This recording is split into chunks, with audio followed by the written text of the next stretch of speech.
Começa agora o programa 20 Minutos com Breno Altman.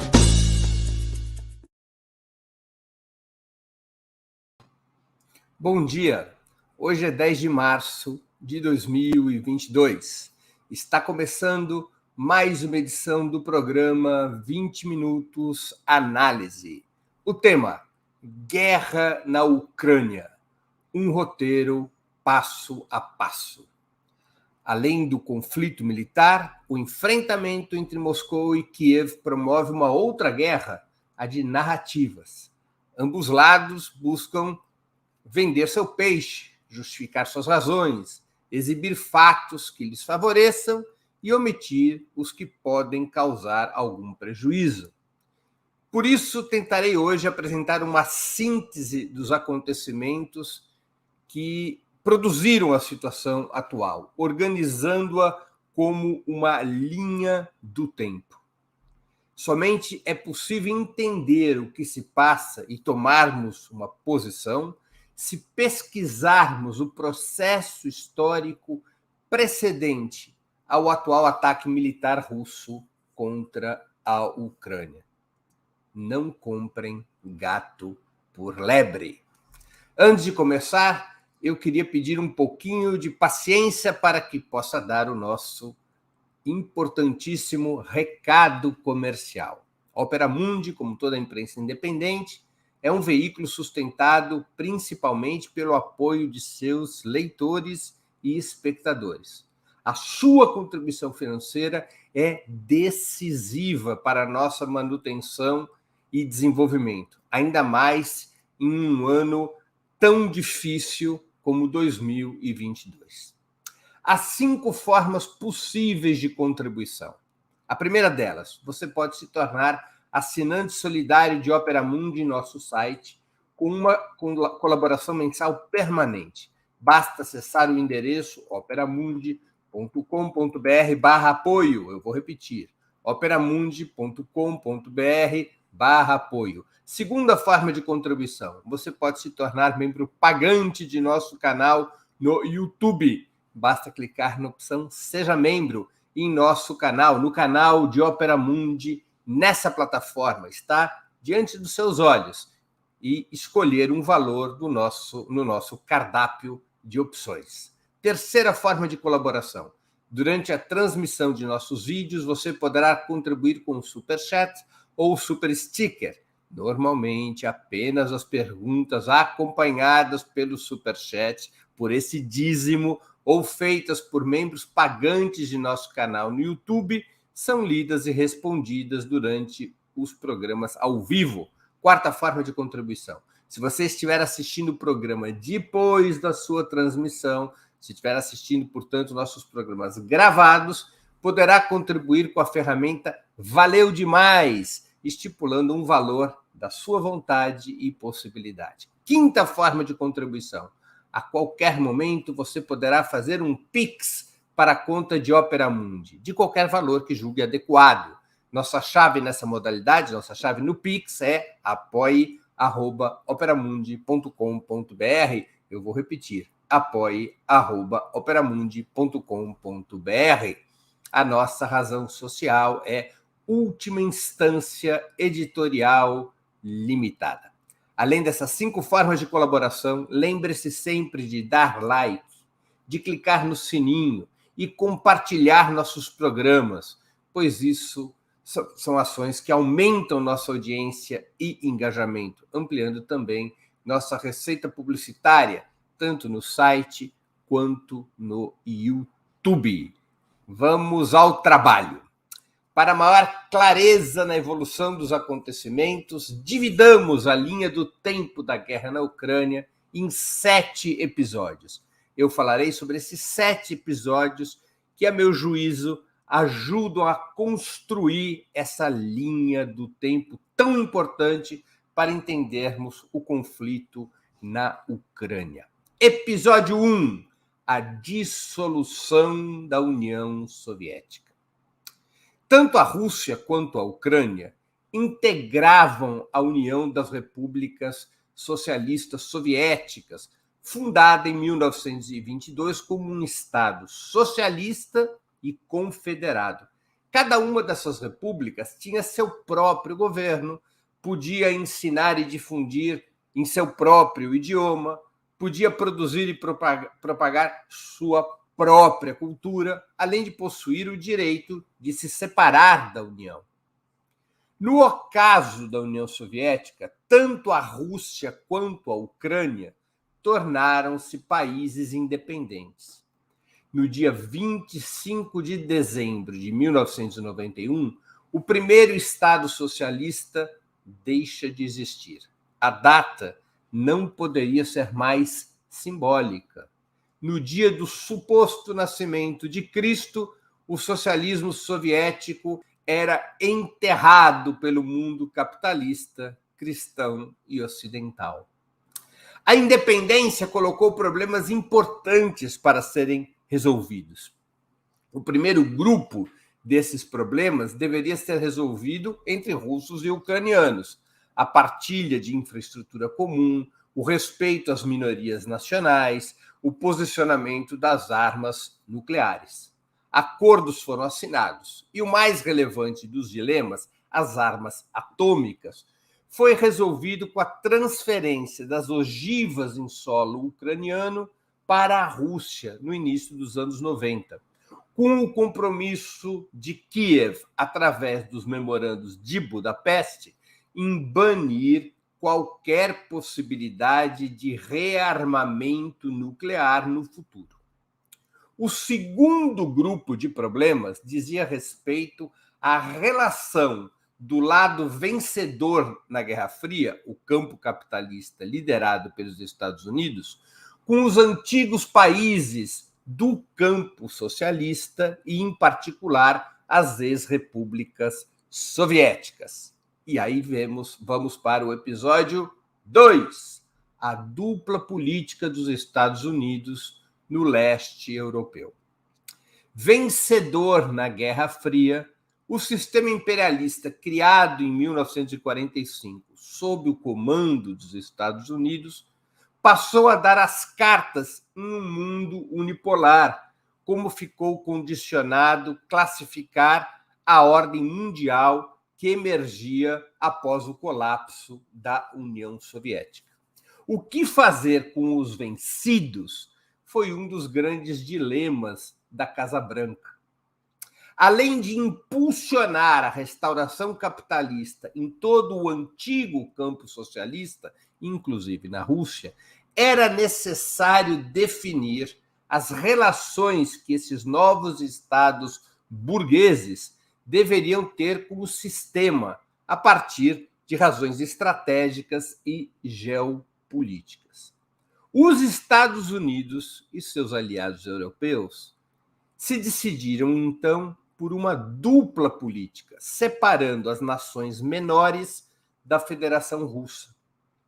A orientação para esses estados menos relevantes foi integracionista, ou seja, tratava-se de incorporá-los plenamente ao campo capitalista, incluindo a incorporação à União Europeia, concedendo-lhes os mesmos direitos dos demais países.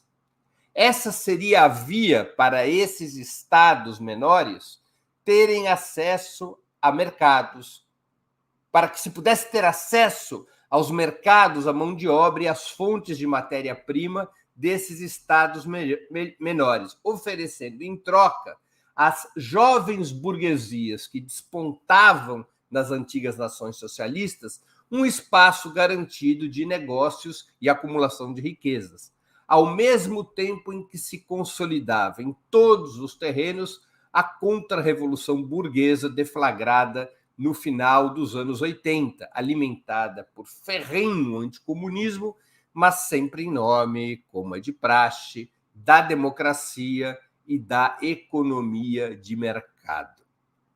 Com a Rússia, no entanto, foi diferente.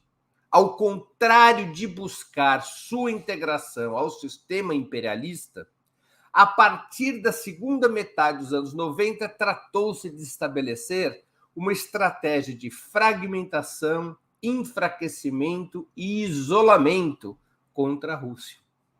O novo Estado burguês russo, com Yeltsin ou com Putin, batia as portas pedindo integração, mas os Estados Unidos decidiram que não era do seu interesse ter uma Rússia unida e forte a bordo de seu imponente armamento nuclear, mesmo após a restauração capitalista. O perigo que os Estados Unidos anteviam era do peso internacional que esse país poderia jogar e o risco de mais cedo ou mais tarde a Rússia estabelecer uma aliança com a China. Lembremos sempre que uma das principais metas da Casa Branca desde os anos 60 foi estimular contradições e divisões entre Moscou e Pequim. Os Estados Unidos e os Estados europeus, nessa lógica, de tudo fizeram para estimular conflitos internos na Rússia, lembremos da guerra civil contra os tchetchenos, para prejudicar as relações da Rússia com seus antigos aliados, para enfraquecer sua indústria, para impulsionar privatizações selvagens que esvaziassem o Estado e enfraquecessem sua economia, para debilitar a participação russa no cenário mundial.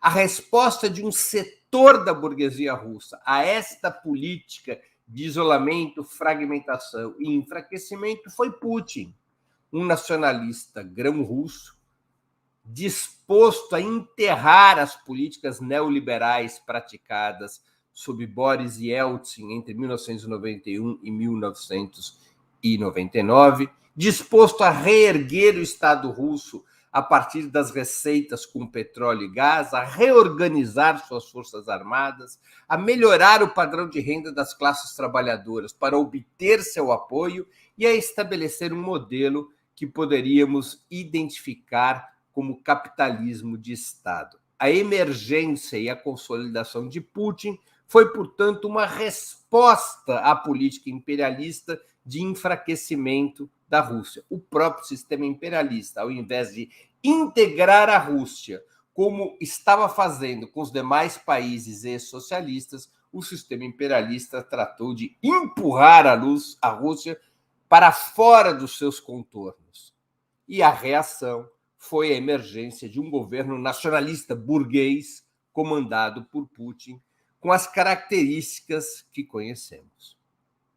A réplica dos Estados Unidos, na virada do século XXI, foi acelerar os esforços de cerco e isolamento da Rússia, incluindo o território militar. E aí passamos para o terceiro episódio, a expansão da OTAN, da Organização do Tratado do Atlântico Norte, rumo ao leste. Em 1989, em visita a Moscou, o então secretário de Estado do governo George Bush pai, que governou entre 1989 e 1992. O então secretário de Estado, James Baker, secretário de Estado para os americanos, corresponde ao chanceler, ao ministro de Relações Exteriores. O então secretário de Estado norte-americano, James Baker, prometeu ao último presidente soviético, Mikhail Gorbachev, que a OTAN não avançaria nenhuma só polegada rumo ao leste, mantendo-se em suas fronteiras originais na Europa Ocidental. A partir dos anos 90, essa promessa foi continuamente rompida. Os antigos países pertencentes ao Pacto de Varsóvia, a aliança militar dos países socialistas, que foi criada em contraposição à OTAN, a OTAN é criada em 1947, o Pacto de Varsóvia é criado em 1949. Os países pertencentes ao Pacto de Varsóvia, os antigos países pertencentes ao Pacto de Varsóvia, foram sendo incorporados tanto à União Europeia quanto à Instituição de Defesa e Guerra do sistema imperialista, cuja expansão, a expansão da OTAN, rapidamente chegou às fronteiras russas. A OTAN incluiu, inclusive, as antigas repúblicas bálticas soviéticas, Letônia, Estônia e Lituânia. Peço à produção para colocar o mapa, que nós vamos ver o que se passou. Vocês podem ver que nós temos aqui, logo ao norte, ao sul da Finlândia, Estônia, Letônia e Lituânia. Eram repúblicas soviéticas que foram incorporadas à OTAN, permitindo a aliança militar do sistema imperialista, sob comando norte-americano, chegar às fronteiras russas. Além de incorporar essas repúblicas, as chamadas repúblicas bálticas que eu citei, os Estados Unidos também tentaram virar o jogo na Geórgia e na Bielorrússia. Vejam o mapa. A Bielorrússia está logo ao lado da Lituânia e a Geórgia, mais à direita, ao sul da Rússia. Os Estados Unidos buscaram também virar o jogo nesses dois países, apoiando forças políticas pró-OTAN, mas não conseguiram virar a mesa nessas nações, frente a uma Rússia mais fortalecida, soberana e autoconfiante, capaz de proteger e ajudar os seus aliados. O principal campo de disputa, então, na escalada expansionista do sistema imperialista, passou a ser o território ucraniano. A Ucrânia é esse país amarelo logo abaixo da Bielorrússia, um país de 45 milhões de habitantes, que é o terceiro maior exportador mundial de grãos. É um país relevante, era um país relevante na União Soviética, é um país relevante no leste europeu. Essa disputa na Ucrânia é exatamente o episódio 4 da minha exposição. O golpe de Estado na Ucrânia em 2014. Eleito em 2010, Viktor Fedorovich Yanukovych presidia o país e era um importante aliado de Moscou quando forças oposicionistas, apoiadas pelos Estados Unidos e a União Europeia, lançaram-se em manifestações de protesto contra o seu governo. Esse movimento passou a ser conhecido como Euromaidan. Maidan é a praça central de Kiev.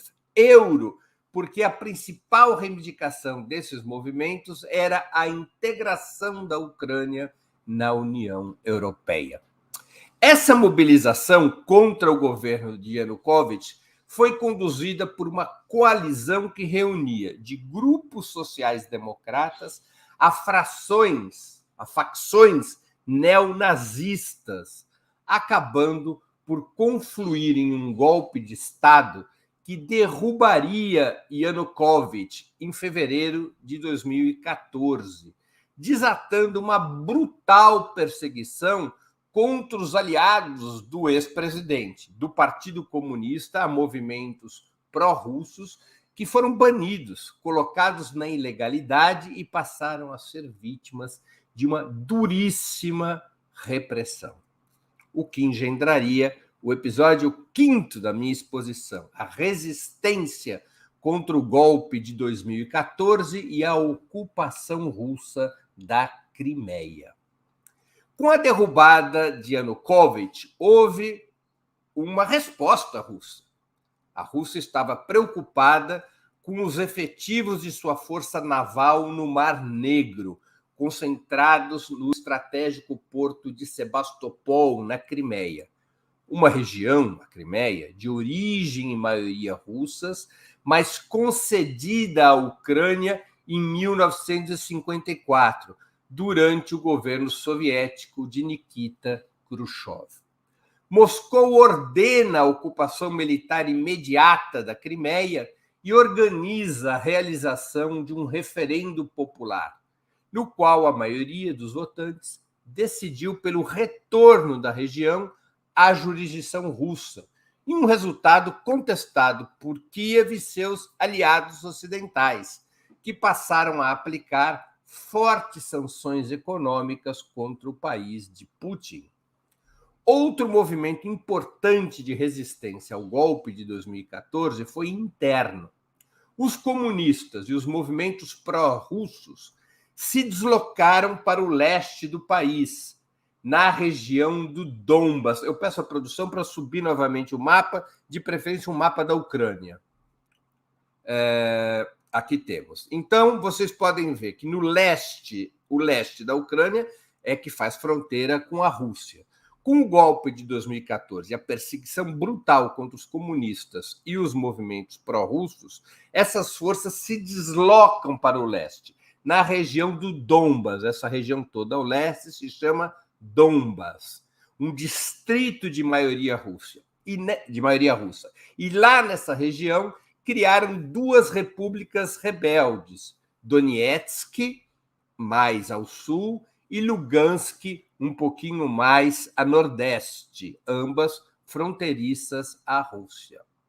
Forças regulares e irregulares ucranianas desataram uma feroz agressão militar contra os rebeldes, levando o país a uma guerra civil entre abril e setembro de 2014.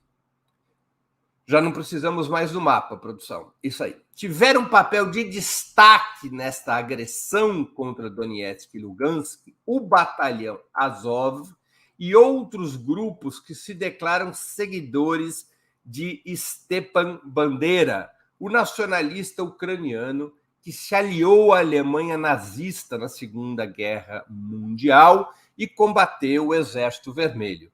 Stepan Bandera depois fugiu para a Alemanha e se diz que ele morreu envenenado pela KGB em território alemão no final dos anos 50, ou início dos anos 60, ele morre envenenado, teria morrido envenenado pela KGB. O batalhão Azov ficou conhecido porque eles costumeiramente aparecem nas redes sociais com a bandeira ucraniana e com a suástica. Se a produção puder localizar isso do batalhão Azov, a gente coloca em tela para provar. É aquela história, matar a cobra e mostrar o pau. A guerra civil, essa guerra civil de 5 meses, entre abril e setembro de 2014, terminou com os chamados Acordos de Minsk, que previam a realização de um referendo no qual a população das repúblicas rebeldes, Donetsk e Lugansk, deliberaria sobre seu grau de autonomia em relação a Kiev.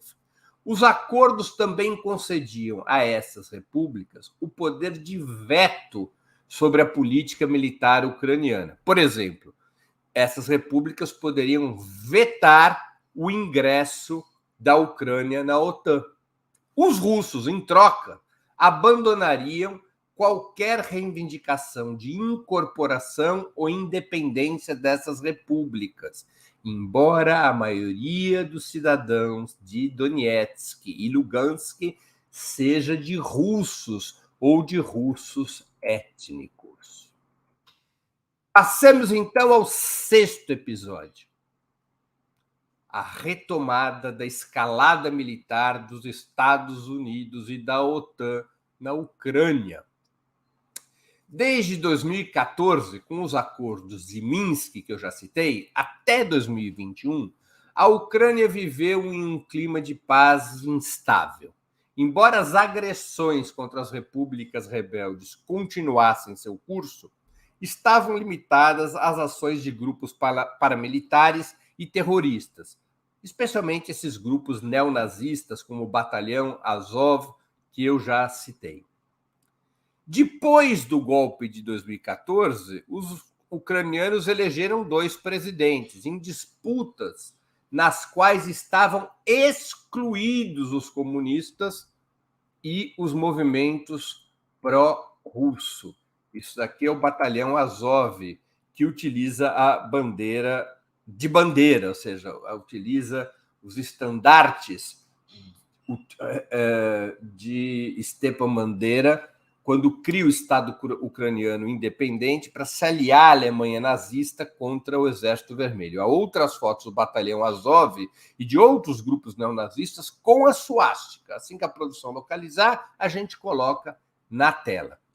Retomando, então, em 2014, feitos os acordos de Minsk, a Ucrânia elege 2 presidentes depois de 2014, em eleições, repito, das quais estavam excluídos os comunistas e os movimentos pró-russos que tinham governado o país com Yanukovych, como eu já citei. O primeiro desses presidentes eleitos foi um bilionário de extrema-direita chamado Petro Poroshenko, que governou o país de 2014 a 2019.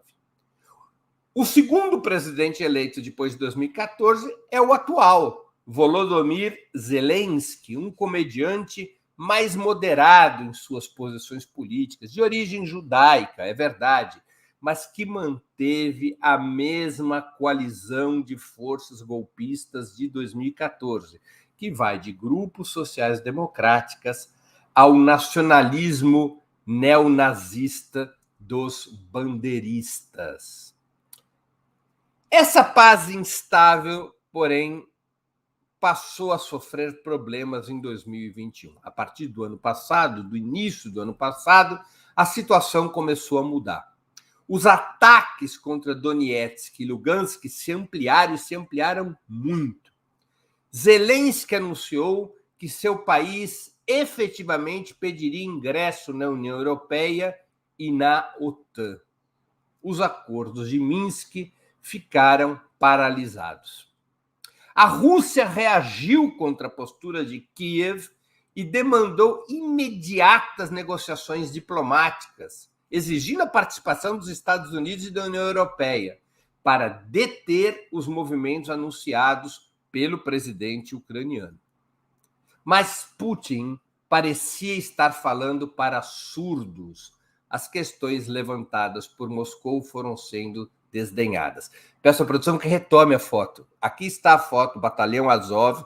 Aqui em cirílico está escrito Azov, esse A, esse 3, esse O, esse B é Azov. E nós podemos ver aqui a bandeira nazista, a suástica fundida à bandeira ucraniana e propriamente a bandeira nazista na foto ao lado. Esse é o Batalhão Azov, que se tornou famoso pela repressão às repúblicas de Lugansk e Donetsk. Para quem minimiza o peso das forças neonazistas na coalizão de poder em Kiev, está aqui a prova dos fatos desses grupos paramilitares que são tolerados, incentivados e alimentados pelo governo ucraniano contra as repúblicas rebeldes de Donetsk e Lugansk. Retomando a exposição, essas reivindicações de Moscou contra a escalada ucraniana foram sendo desdenhadas. Moscou apresentava reivindicações relativamente simples e defensivas. O compromisso de que a Ucrânia não iria se incorporar à OTAN, à União Europeia. Segunda reivindicação, a proibição de fornecimento a Kiev de armas estratégicas que pudessem ser utilizadas contra Moscou. Terceira reivindicação, o respeito aos acordos de Minsk e sua imediata implementação. Os Estados Unidos, porém, adotaram uma linha intransigente e estimularam que Zelensky seguisse adiante em suas ameaças contra a Rússia. A OTAN seguia a linha de seus chefes, os Estados Unidos. A União Europeia resmungou um pouco, especialmente a Alemanha, dependente do gás russo, mas finalmente se dobrou à Casa Branca, como é natural desde 1945. E a ONU continuou em seu papel decorativo. Muitos analistas consideram que a postura da Casa Branca poderia ser explicada de dois modos conjugados. De um lado, o plano norte-americano de deixar Putin sem alternativas a não ser um ataque militar, que pudesse justificar uma guerra econômica para quebrar a Rússia e afetar a China. De outro lado, o propósito de Joe Biden em se apropriar de um discurso nacionalista de grande potência que pudesse ser útil aos democratas contra os republicanos nas eleições de novembro próximo, quando serão renovadas 100% das cadeiras na Câmara dos Representantes, que é como se chama a Câmara dos Deputados nos Estados Unidos, e 50% dos assentos no Senado. E aí nós vamos para o 7º episódio. A Rússia vai às armas. Diante da inflexibilidade diplomática de Kiev, dos Estados Unidos e da OTAN, no final de 2021, Putin resolve demonstrar que não estava para brincadeiras e que suas demandas deveriam ser escutadas com seriedade. Mobiliza cerca de 130 mil soldados para a fronteira com a Ucrânia em dezembro, deixando claro que não era uma opção se render a fatos consumados, ou seja, a integração da Ucrânia à OTAN ou à União Europeia. Tampouco Putin estava disposto a deixar o tempo funcionar em função de seus adversários. Putin sabia que o tempo jogava contra a Rússia, porque seria muito mais difícil enfrentar uma Ucrânia já integrada à OTAN e já defendida pela aliança militar imperialista do que enfrentar a Ucrânia antes que ela se integrasse à organização do Tratado do Atlântico Norte. Mesmo com a mobilização de soldados na fronteira, a Ucrânia e a Casa Branca continuaram inertes e inflexíveis. Ora pareciam apostar que Putin estaria blefando, como dava sinais Zelensky, ora demonstravam desejar que Moscou fosse às armas, como poderia ser detectado nos pronunciamentos e provocações de Washington. No início de fevereiro, uma declaração do presidente ucraniano aumentaria a temperatura. Zelensky afirma, então, preste atenção nisso porque é muito importante.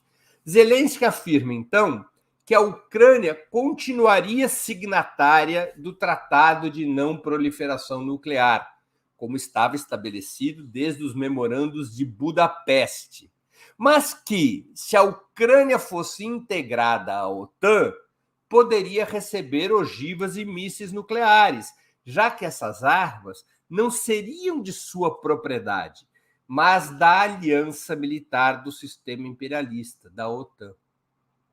Putin fica chocado com essa declaração.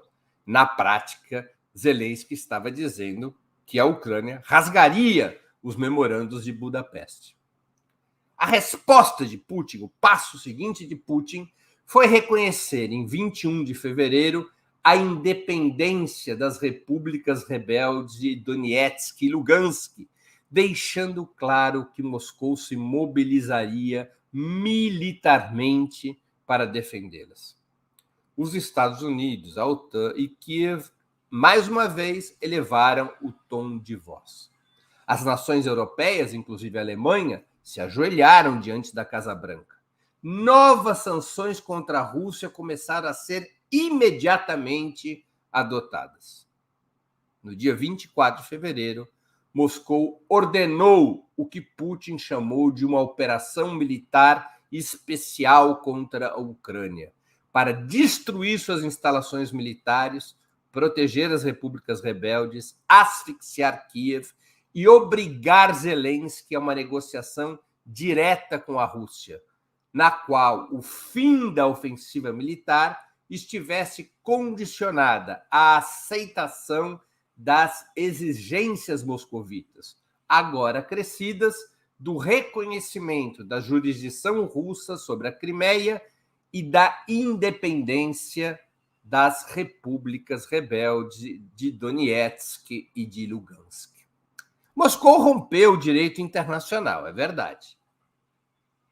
Não que esse direito internacional fosse uma virgem imaculada, longe disso.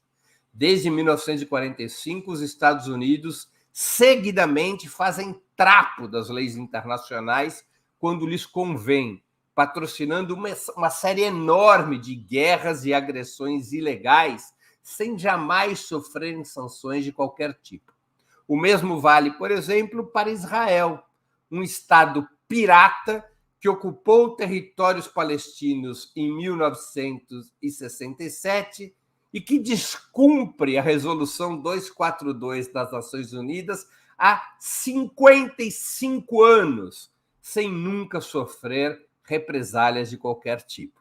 Aliás, as sanções draconianas estabelecidas pelos Estados Unidos e a União Europeia contra a Rússia são tão ou mais ilegais que o ataque de Moscou à Ucrânia, pois decididas fora de qualquer institucionalidade. No caso, essas sanções teriam que ser aprovadas pelo Conselho de Segurança das Nações Unidas e não o foram.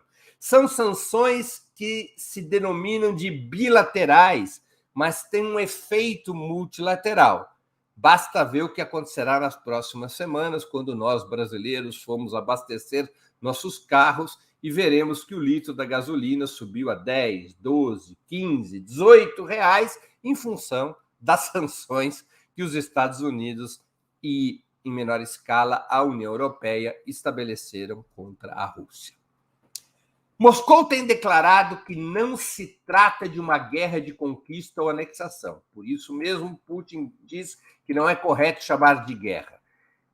Tecnicamente, Putin recorre a uma identificação da guerra como um movimento militar que tem como objetivo conquista territorial ou controle sobre o estado de um outro território. Ele diz que não é este o objetivo militar dos ataques russos, que a Rússia se mantém nas demandas relativas à sua segurança e das populações russas do Donbas, e que não tem intenção de levar à queda de Zelensky ou à mudança do regime político de Kiev, embora fale em desmilitarização e desnazificação do país vizinho.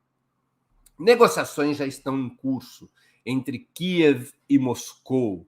A pressão militar russa é implacável e a estratégia de Putin, atacar militarmente para obrigar a negociações diretas, parecem estar dando resultados. Usada como bucha de canhão dos Estados Unidos e da OTAN, a Ucrânia não pode contar com a solidariedade militar dos Estados Unidos, nem da OTAN, porque isso significaria a internacionalização da guerra e o risco de uma guerra nuclear. E, obviamente, os Estados Unidos e a OTAN pouco ligam para a Ucrânia. A Ucrânia é apenas um território na qual a Rússia de um lado e os Estados Unidos e a OTAN de outro estão se confrontando. Os interesses dos Estados Unidos, verdadeiramente, é na guerra econômica que possa enfraquecer o principal aliado da China. De todo modo, esse conflito militar deverá ter um desfecho em breve. O fato é que a guerra na Ucrânia será historicamente registrada como o fim da ordem unipolar criada em 1991. O monopólio norte-americano sobre a guerra e a violência deixou de existir. O exército russo quebrou esse monopólio, para o bem e para o mal. Muito obrigado pela atenção. Antes de continuarmos, eu gostaria de anunciar o 20 Minutos de amanhã, sexta-feira, dia 11 de março, às 11 horas. Eu irei entrevistar a arquiteta e urbanista Raquel Ronick. O tema, o futuro das cidades. Vamos conversar sobre os processos de decadência dos serviços públicos e da vida coletiva nos grandes municípios após um longo período de vigência do modelo neoliberal. E, claro, sobre quais caminhos poderia percorrer um novo governo de esquerda para mudar o cenário de nossas metrópoles. Aproveito também para pedir novamente que vocês contribuam financeiramente com o Opera Mundi. Lembrem-se, há 5 formas de fazê-lo. A primeira é a assinatura solidária em nosso site, operamundi.com.br/apoio. Vou repetir, operamundi.com.br/apoio. A segunda, se tornando membro pagante de nosso canal no YouTube, clicando agora mesmo em Seja Membro. A terceira é contribuindo com o Superchat ou Super Sticker, também durante essa nossa transmissão. Colaborem, não importa o valor. A quarta é o Valeu Demais, que funciona como Superchat, mas quando você estiver assistindo ao vídeo gravado. A quinta forma de contribuição é através do Pix. Nossa chave é apoie@operamundi.com.br. Vou repetir, nossa chave no Pix, apoie@operamundi.com.br. Nossa razão social é última instância editorial limitada. Vamos às perguntas. O Fernando Albuquerque, que contribui com o Superchat, eu agradeço e que sirva de incentivo para que outros e outras afastem o escorpião do bolso, se apertem um pouquinho e contribuam, não importa o valor, através do Superchat. Fernando Albuquerque pergunta: quais forças sociais e políticas dentro da Rússia dão suporte a Putin nas atuais condições de isolamento e sanções econômicas? Fernando, Putin mantém, até o presente momento, um amplo apoio na Rússia. Ele tem um partido muito forte, que é um partido nacionalista, não é um partido socialista. Chama-se Rússia Unida. É um partido nacionalista, burguês, que não é neoliberal. Não corresponde aos partidos burgueses da Europa, os conservadores ou sociais-democratas. Ele é um partido nacionalista, é um partido que, por exemplo, está defendendo a nacionalização, a desapropriação das empresas estrangeiras na Rússia como resposta às sanções que estão sendo aplicadas contra Moscou. O Rússia Unida, ele tem mais de 60% dos votos. A principal oposição à Rússia Unida e ao Putin é o Partido Comunista da Federação Russa, que tem alguma coisa como 15% a 20% dos votos. Há outros partidos de esquerda, mas o mais importante é o Partido Comunista da Federação Russa, fundado em 1991, e que tem como seu principal dirigente Zyuganov, que foi inclusive candidato a presidente algumas vezes. O Partido Comunista da Federação Russa, embora seja oposição interna ao Putin, é um partido socialista, um partido marxista-leninista, como eles próprios se reivindicam, eles se reivindicam da tradição soviética, embora seja oposição interna ao Putin, apoia a ação do Putin na Ucrânia. Não apenas o Partido Comunista da Federação Russa apoia a ação de Putin na Ucrânia, como também o fazem outros partidos que se reivindicam comunistas. O mais importante entre esses outros partidos é o Partido Comunista dos Trabalhadores Russos. Qual é o argumento do Partido Comunista da Federação Russa? É de que Putin atua na Ucrânia contra o sistema imperialista liderado pelos Estados Unidos, em defesa da segurança russa ameaçada pelos Estados Unidos e pela OTAN, em defesa da população de maioria russa do Donbas, cujas repúblicas rebeldes são atacadas pelos nacionalistas de extrema-direita da Ucrânia, considerando que a ação da OTAN e dos Estados Unidos na Ucrânia ela possui um caráter imperialista, um caráter de defesa dos interesses da burguesia europeia e da burguesia norte-americana, e que, portanto, a ação de Putin teria esse caráter anti-imperialista, e o Partido Comunista da Federação Russa o apoia. Embora mantenha críticas a Putin, embora exija que Putin resolva a contradição entre o caráter anti-imperialista de sua ação na Ucrânia e o caráter capitalista da economia russa. O Partido Comunista da Federação Russa considera que é necessário tomar medidas de nacionalização e estatização para acabar com o capitalismo na Rússia se Putin quiser ter coerência na sua política anti-imperialista. Essa é a política do Partido Comunista da Federação Russa. A Yara Bagatini também contribuiu com o Superchat, outro bom exemplo para que outros e outras contribuam. Bom dia, Breno. Estou atrás de informação e não acho. É verídico que ingleses chamavam os russos de snowblacks. Não sei se na época imperial das guerras. Olha, Ione, eu não tenho informação sobre isso. Eu nunca ouvi falar nisso. Né? É possível, mas eu não tenho informações. Você me perdoe, essa eu passo. Nós tivemos também, eu vou pedir para que a produção suba comentários de quem são membros pagantes do canal do Opera Mundi no YouTube. Eu vi vários comentários de quem são, de pessoas que são membros pagantes do canal do Opera Mundi no YouTube. Não são propriamente perguntas, mas são comentários que devem ser lidos, né? Eu vi aqui comentários do Klinger Souza, do Hélio Baixa e de outros que são integrantes do canal do Opera Mundi, membros pagantes do canal de Opera Mundi no YouTube. Os comentários de ambos e de outros passaram aqui. Essa observação do Klinger é muito interessante. Imagina se os Estados Unidos resolvessem demonstrar que não estavam para brincadeira e, sem alternativas, resolvessem invadir Cuba. Mas os Estados Unidos fizeram exatamente isso, Klinger. Exatamente isso. Os Estados Unidos, primeiro, financiaram, armaram e treinaram e forneceram armas, não é? Já falei, né? Armaram, financiaram e treinaram as forças mercenárias que invadem Cuba em 1961, no episódio conhecido como a invasão da Baía dos Porcos, essa invasão repelida pelas forças revolucionárias do governo de Fidel Castro. Segundo, a crise dos mísseis é um bom paralelo com o que está acontecendo hoje na Ucrânia. Quem foi a crise dos mísseis? Que agora, em outubro de 2022, comemorará 60 anos. O que aconteceu? A União Soviética colocou mísseis em Cuba.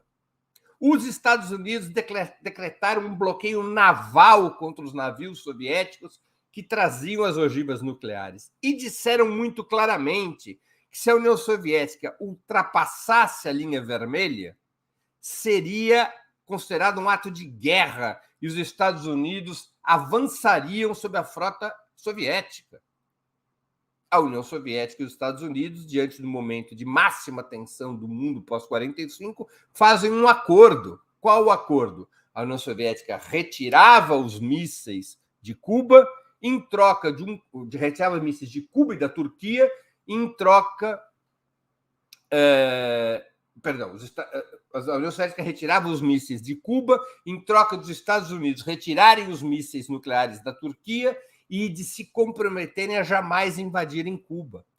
Ou seja, ali houve, por parte dos Estados Unidos, uma ação de guerra, uma ação de força contra a União Soviética para retirar os mísseis nucleares de Cuba.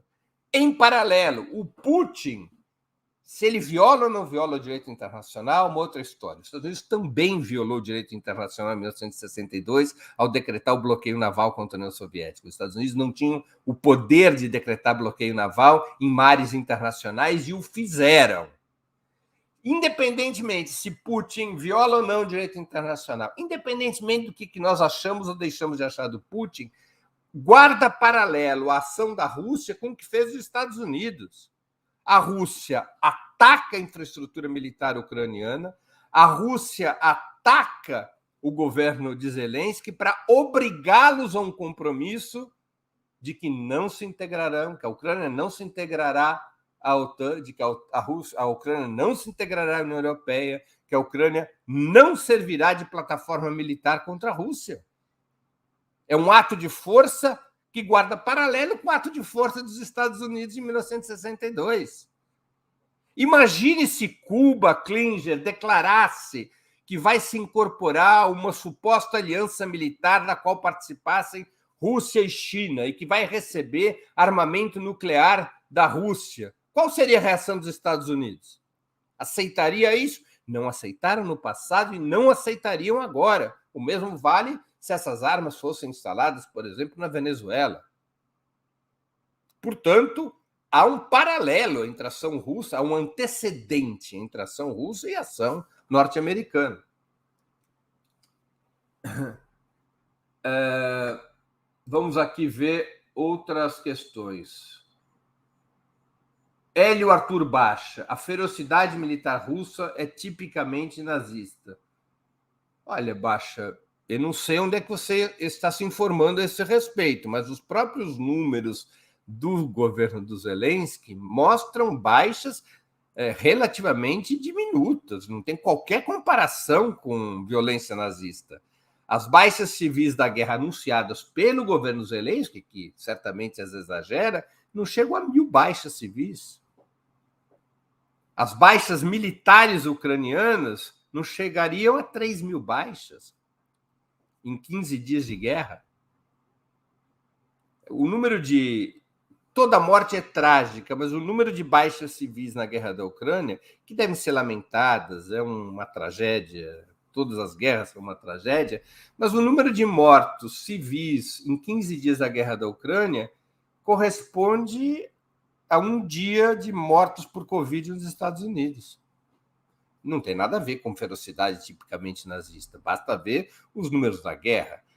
Somente a União Soviética, em 4 anos, perdeu 27 milhões de pessoas na guerra contra o nazismo. Qual a comparação com o ataque que a Rússia faz à Ucrânia? A Rússia, a característica do ataque da Rússia à Ucrânia é de ter como alvo as instalações militares. É claro que não existe guerra limpa, né?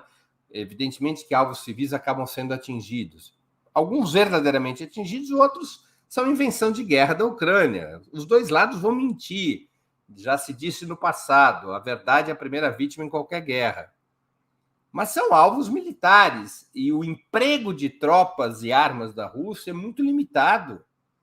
A Rússia fez uma opção por um ataque de baixa intensidade exatamente para provocar um número controlado de mortes e não desgastá-la ainda mais internacionalmente e internamente.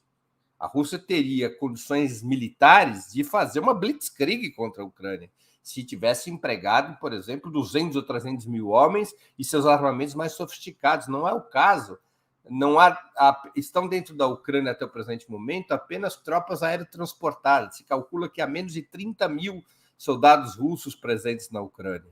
A Rússia utilizou até o presente momento basicamente mísseis cruzeiro, não utilizou blindados, a coluna de blindados que está preparada para a asfixia de Kiev continua parada, aguardando um momento em que os civis estejam afastados de Kiev.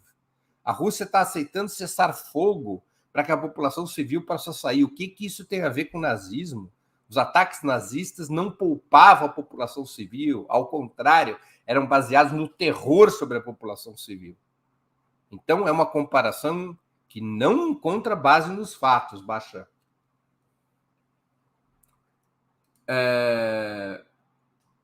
Bora lá. Guimarães Novo, também membro do canal. Considerar que a tarefa da esquerda é combater o fascismo russo e ucraniano sem nenhuma crítica à expansão imperialista corresponde a mandar flores para os Estados Unidos. Vamos aqui ver outra. O Wagner Momesso pergunta. Contribui com o superchat, agradeço ao Wagner, que outros sigam o exemplo do Wagner. Já citei o número de mercenários presentes no conflito? Não há registro de mercenários no conflito. Há registro de tropas irregulares, que são esses grupos militares neonazistas a serviço do governo ucraniano. Mas de mercenários ainda não há registros, Wagner, pelo menos não do meu conhecimento. Eu tenho acompanhado o máximo que eu posso a guerra nos mais distintos veículos e não encontro referência a esse respeito. O Klinger Souza, membro do nosso canal, coloca uma outra questão. A discussão aqui não é legal e sim moral. A Rússia trouxe contra si a opinião pública mundial, ou seja, agiu com uma perspectiva que desmerece moralmente a motivação e os resultados aos olhos do mundo. Klinger, todas as guerras são imorais. Ninguém vai à guerra pensando se ela é moral ou imoral. A guerra é uma solução de força quando o direito não resolve. A guerra como dizia Clausewitz, a guerra é a continuidade da política por outros meios. Quando os mecanismos da política e da diplomacia são incapazes de resolver pendências e os países envolvidos chegam à conclusão de que a resolução dessas pendências é vital para a sua segurança ou é vital para os seus planos, eles recorrem à guerra. A guerra nada tem a ver com moral, nem tem a ver com o direito. A guerra é uma solução de força desde os primórdios da história humana. Ela não tem conexão com a moralidade ou a legalidade. Ela tem conexão com a força, com a necessidade que determinados países ou classes sociais, porque existe também a guerra interna, a guerra civil, o recurso à violência é um instrumento da política. Gostemos ou não dele, devemos não gostar, mas ele é um recurso da política, é um recurso das relações internacionais. O direito não é capaz de conter a guerra. É a guerra que constrói o direito, não é o direito que contém a guerra. O direito internacional existente hoje só existe porque os nazistas foram derrotados na Segunda Guerra e foi criada a ONU. A ONU não foi criada pelo direito, ela foi criada pela guerra. Então, contextualizar a guerra como uma questão moral ou legal, eu creio que, puxa, eu gostaria que fosse assim, mas não é assim. A guerra é uma solução de força presente na história humana. E enquanto existirem classes sociais, enquanto existirem países opressores e países oprimidos, enquanto existirem países centrais e países periféricos, enquanto existir um sistema imperialista como esse liderado pelos Estados Unidos, sempre haverá guerras. Sejam guerras de agressão, sejam guerras defensivas, sejam guerras de libertação, sejam guerras para forçar negociações em relação a temas relevantes à segurança de determinados países, como está acontecendo agora na Ucrânia. Então, não podemos colocar como uma questão moral. É uma questão histórica e não moral. Hélio Arthur Baixa. 2 milhões de pessoas que saíram da Ucrânia é um número de baixa civil. Não é. O conceito de baixa tem a ver com mortes. 2 milhões de pessoas é um problema gravíssimo, mas tem a ver com refugiados. Não se classifica como baixa. Na literatura do direito internacional, baixa não se classifica como baixa. É um número grande, é um número grande. É um número exagerado. Nesse momento é um número exagerado, porque a fonte é ucraniana. Não devemos confiar nem nos números ucranianos, nem nos números russos. Os russos tenderão a colocar esse número muito lá embaixo, os ucranianos muito lá em cima. Em algum lugar do meio deve estar a verdade. De toda maneira, é claro que é um problema gravíssimo. Agora, é necessário compreender historicamente o porquê que isso está sendo provocado. O argumento da OTAN dos Estados Unidos de que a Rússia faz uma guerra de agressão, ele é, a meu juízo, historicamente uma mentira. A Rússia atacou militarmente a Ucrânia e violou o direito internacional. Mas a sua postura foi reativa, não é uma guerra de agressão. Se queremos classificar como guerra, uma guerra de reação diante da expansão militar da OTAN e dos Estados Unidos no rumo leste, contrariando, violando, rompendo com a promessa de James Baker de 89, de que a OTAN não avançaria nenhuma polegada ao leste. A origem desse grave problema na Ucrânia, como bem salientou o chanceler Celso Amorim, a origem de mérito está no expansionismo do sistema imperialista, no expansionismo da OTAN e dos Estados Unidos. Não se pode atribuir esses problemas exclusivo ou principalmente à Rússia. A Rússia se conduziu por uma guerra reativa. E a estratégia dos Estados Unidos e da OTAN foi deixar Moscou sem alternativa, para poder ter pretexto para a guerra econômica, que é o que interessa aos Estados Unidos contra a Rússia em termos geopolíticos. Penso eu dessa maneira, Baixo. O Fabrício Neves contribuiu com o Super Sticker e pergunta: qual seria a resposta chinesa em uma eventual derrota russa? Puxa, eu não saberia dizer, né? São hipóteses especulativas, né? O que seria uma derrota russa? Militarmente isso não vai acontecer, né? Não existe nenhuma condição. As chances da Ucrânia derrotar a Rússia seriam as mesmas que eu, aos 60 anos, derrotar o Mike Tyson como peso pesado quando ele tinha 30. Não vai acontecer isso. Não vejo ninguém vê qualquer possibilidade militar disso acontecer. Não é matemático. A Rússia será vitoriosa militarmente. E os Estados Unidos sempre souberam disso. E a Europa sempre soube disso. O único que parece não saber disso é o Zelensky. O Zelensky, eu vou te dizer uma coisa, Fabrício, eu posso até estar errado, mas eu acho que o Zelensky ingenuamente acreditou que a OTAN e os Estados Unidos iriam em seu socorro militarmente. E por isso ele escalou contra a Rússia. Eu acho que ele acreditou nisso, mas é evidente que a situação é daquele tipo, vai indo que eu não vou, né? Ou seja, os Estados Unidos e a Europa usaram a Ucrânia como bucha de canhão, para provocar uma situação no qual pudesse ser estabelecida a guerra econômica contra a Rússia. Então, eu não vejo qualquer possibilidade de derrota militar da Rússia. Tá? Agora, sobre o comportamento chinês, a China adota uma política muito equilibrada. Ela se recusa a qualquer condenação contra a Rússia, se absteve na Assembleia Geral das Nações Unidas, se absteve já por 2 vezes no Conselho de Segurança da ONU, firmou um acordo estratégico com a Rússia, se dispõe, por vários mecanismos, a prestar solidariedade econômica à Rússia em função das sanções. A China condena as sanções, mas a China não apoia a ação militar russa. Ela se abstém por essa razão. É contra qualquer retaliação à Rússia, é contra qualquer condenação à Rússia, é contra qualquer sanção à Rússia, mas não apoia a ação militar russa exatamente para poder ficar numa situação de mediadora. A China está se apresentando como mediadora entre a Ucrânia e a Rússia. Se a Ucrânia aceita, como já está aceitando, uma negociação direta com a Rússia, se a Ucrânia aceita, como já começou lentamente a aceitar, as exigências russas, e se tudo isso acontece ainda por cima com a mediação chinesa, terá sido uma brutal derrota militar, econômica, uma brutal derrota militar e diplomática dos Estados Unidos e da OTAN. Eu acho que é esse o jogo da China. Garantir a negociação direta entre a Ucrânia e a Rússia com a sua mediação. Inclusive com a China oferecendo à Ucrânia recursos para um plano de reconstrução nacional e a integração da Ucrânia no mapa, na Rota da Seda, na nova Rota da Seda, nesse grande plano econômico que a China vem desenvolvendo.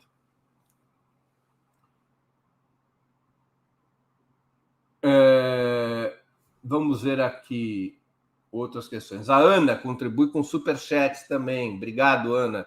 Que sirva de exemplo a outros. Breno, essa guerra também é uma reação aos bombardeios da Ucrânia ao Donbas ou não tem nada a ver? Tem tudo a ver. Formalmente, a intervenção russa, isso a mídia ocidental esconde, Ana. Formalmente, o ataque militar da Rússia contra a Ucrânia foi provocado por um pedido de ajuda da República Popular de Donetsk, bombardeada pelas forças ucranianas.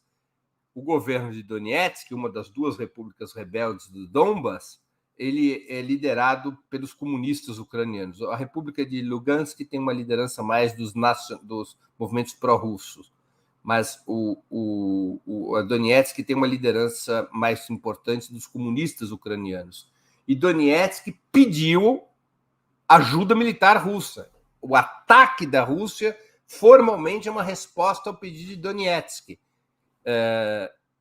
E faz parte do plano estratégico russo a proteção dessas repúblicas rebeldes do Donbas.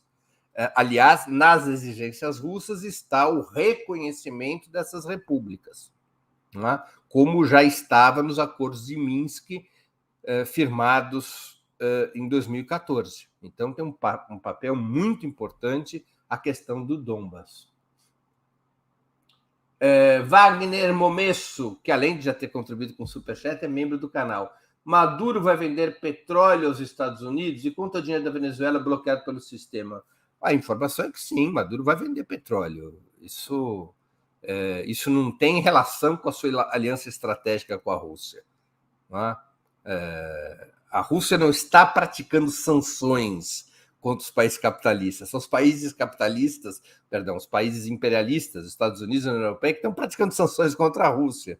Não é? Então, a Venezuela, se se houver essa possibilidade, ela venderá petróleo a quem pagar pelo petróleo, independente das suas alianças estratégicas com a Rússia. Sobre o valor do dinheiro bloqueado, o dinheiro da Venezuela bloqueado pelo sistema imperialista, bom, aí é um outro terreno de conversa, de negociações, né, Wagner?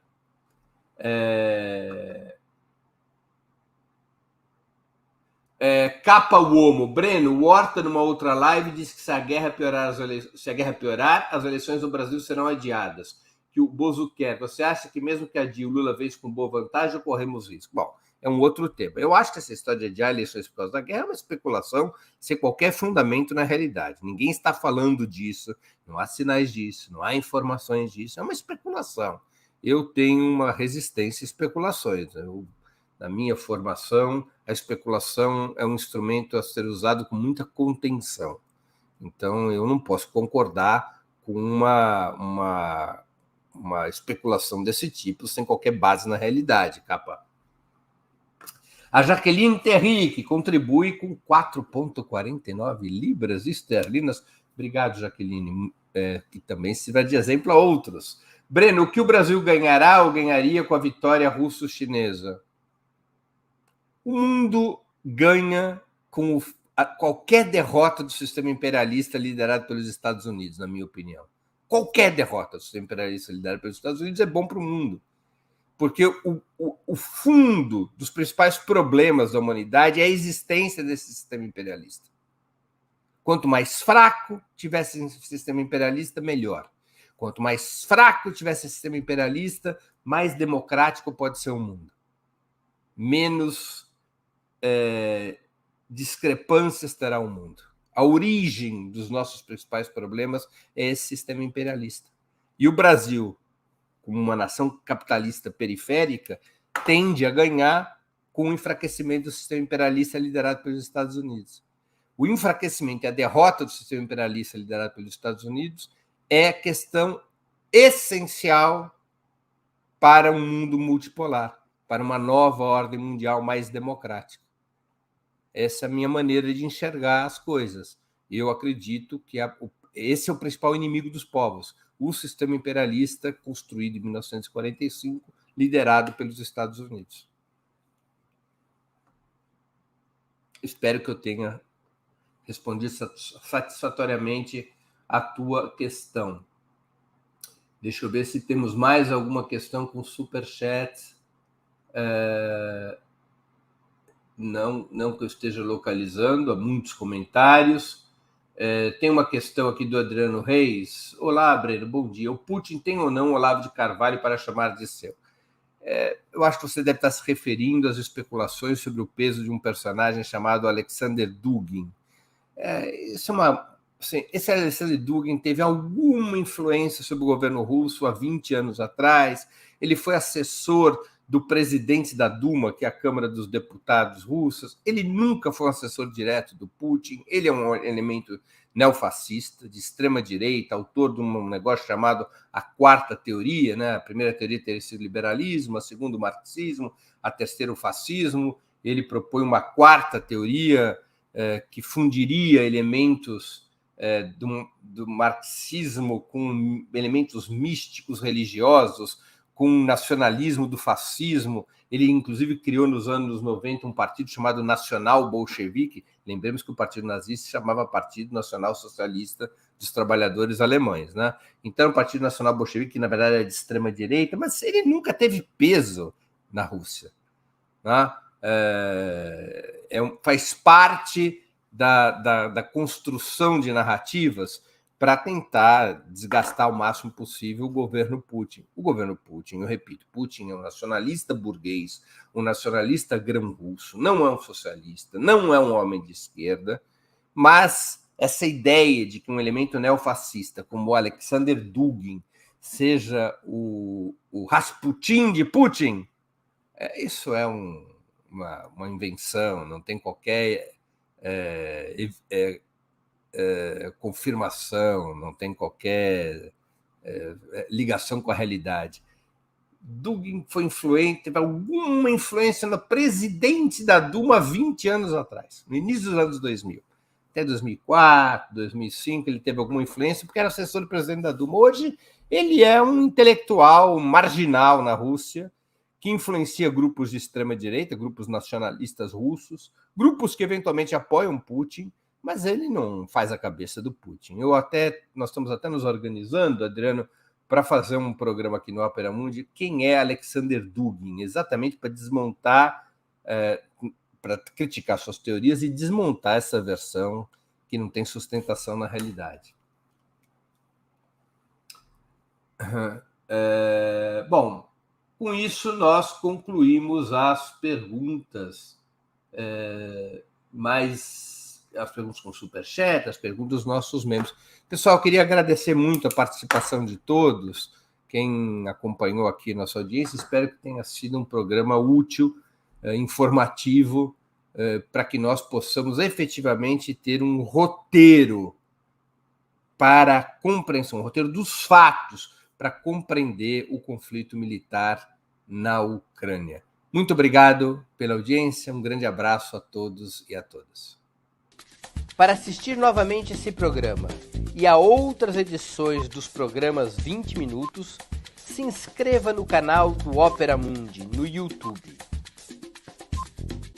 Curta e compartilhe nossos vídeos, deixe seus comentários. O jornalismo de Opera Mundi é mantido com o seu apoio. Faça uma assinatura solidária em www.operamundi.com.br. Com um pequeno valor mensal, você nos ajuda no desenvolvimento de um jornalismo independente e de qualidade. Obrigado pela audiência e até a próxima.